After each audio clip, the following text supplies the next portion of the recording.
New inflation data from the government has also drastically changed the next benefit boost. A potential delay looms for the eagerly awaited announcement that over 70 million U.S. retirees and the government benefits recipients anticipate each year this will happen. That is the annual pay increase as a government shutdown looms, but so far, the new rate is slated to be implemented for Social Security retirement benefits recipients in January, while payments for SSI beneficiaries usually change at the end of the year. The COLA is contingent on the annual change in the CPIW at the end of the third quarter. A memo from the Labor Department outlines the potential impact of a shutdown on agency operations, emphasizing the connection between the delay in CPI release and the subsequent COLA announcement by the SSA. In the previous year, amid surging inflation, the announced COLA for 2023 payments stood at 8%, the largest increase in the years. But this year, with inflation slowing due to aggressive interest rate hikes by the U.S. Federal Reserve, 65 million Social Security retirement benefits and SSI beneficiaries have experienced substantial increases in their real income relative to inflation. This year may witness another above-average COLA increase as inflation, through moderating from its 2022 peak, has remained high. In August, the CPIW recorded a 3% year-on-year increase, driven primarily by elevated gas prices. Despite this, the COLA for 2024 is unlikely to provide the same buffer against inflation as seen in the years before. Amidst the federal budget debate, House Speaker McCarthy has approved and slashed several prominent welfare programs, aiming to achieve an annual savings of approximately $150 billion. This includes cuts to federal safety net initiatives like food stamps, even the federal Pell Grants for low-income college students, housing assistance grants, and a program addressing high heating bills is going through. Regardless of one's stance on the government role in funding these programs, the abrupt cut to these existing welfare initiatives can disrupt the lives of individuals and families reliant on them. Well, over the next decade, discretionary spending includes targeted welfare programs that's expected to decrease relative to the size of the economy. Meanwhile, Social Security and Medicare are rapidly expanding, with projections indicating that mandatory spending on entitlement programs will exceed 60%. Despite the magnitude of this issue, neither party is willing to consider significant long-term changes to these major entitlement programs. Various alternative ideas exist, such as adjusting Social Security permittings and all. Until Congress considers these alternatives, the cost of old age entitlement programs will remain a primary driver of the federal government's fiscal challenges, as these programs are just causing more problems. Industrial base to buy more weapons than we're currently planning, as well as starting risky new programs. So let me start. Ms. Creedon, did the Commission develop any cost estimates for implementing its recommendations?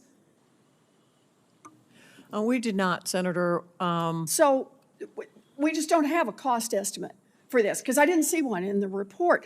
So would it be safe to guess that we are talking about tens of billions of dollars, if not more?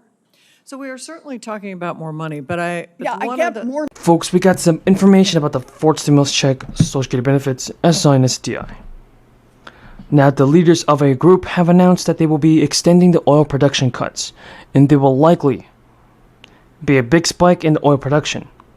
Now, as gas prices remain flat, the group of oil-producing nations decided to extend oil production through 2024, and now it extends this program for many other countries. For instance, the Biden administration and lawmakers will have to make a big decision this month on whether the Americans should return and have a repayment on debt. Top economists are warning that this is a decision that could greatly affect the current state of the economy. It may even cause inflation to increase. Student loan payments are resuming this year, but it's likely going to hurt the economy, not just the borrowers. In March 2020, the former president actually gave out stimulus checks. Now, once again, the most recent extension is that the Education Secretary will be passing a student loan debt relief program. Biden also agreed to codify the end of the student loan payment pause and a debt ceiling deal that he reached with Kevin McCarthy, suggesting the president did not deem additional relief necessary for borrowers this year in connection with the crisis. Some economists think the country should start even preparing for an economic strain once the payments resume, but the Education Department previously estimated that the pause put about an extra $5 billion back into borrowers' bank pockets, giving them more economic freedom to not only buy a car, house, or big other expense, but to also leave their jobs in pursuit of better opportunities. Now, everybody, it's Republican senators who are wanting to pass a bill to prevent Social Security from being increased. Senators like Bill Cassidy are worried that the White House will let him do this, and now Senator Cassidy is meeting with other lawmakers to improve his current plan on protecting Social Security benefits. If passed, Social Security's insolvency program would be solved and benefits might be increased again. Now, some GOP senators are trying to lead an effort in Congress to protect Social Security, commonly referred to as the third rail of American politics. And Senator Bill Cassidy has told reporters that he is trying to prevent benefits from being cut as the program goes insolvent. Both the president and the former president are campaigning to protect Social Security, but not offering much of anything on how they plan to do it. Cassidy said that a cut in benefits could cause poverty among the elderly to nearly double. If Washington does nothing in about a decade, Social Security will start to run out of money. It's funded by workers' taxes and any surpluses or interest earnings in the trust fund. The program cannot borrow money on its behalf. So the only option once existing funds are exhausted would be a nearly 25% cut for all recipients on Social Security. It's not a win for anybody. It's unlikely Washington will let it get to that point, but Social Security is popular and economically crucial for most Americans. But few in positions of power are trying to actually come up with a fix to actually prevent it from happening. About 2 years ago, this bill already was created. He said, the Senator Bill Cassidy said, it occurred to me that we could address this by creating an investment fund. It would prevent a 24% decrease in benefits. Now, some independent senators like Angus King are already caucusing with Democrats to begin their pitch on this big idea to save Social Security. The pitch goes to prevent and invest $500 billion over 5 years in one of the independent investment funds separate from Social Security. Now, the government actually have to borrow money to pay for scheduled benefits, and the fund will be managed independently for Congress, with the intention of preventing future political interference.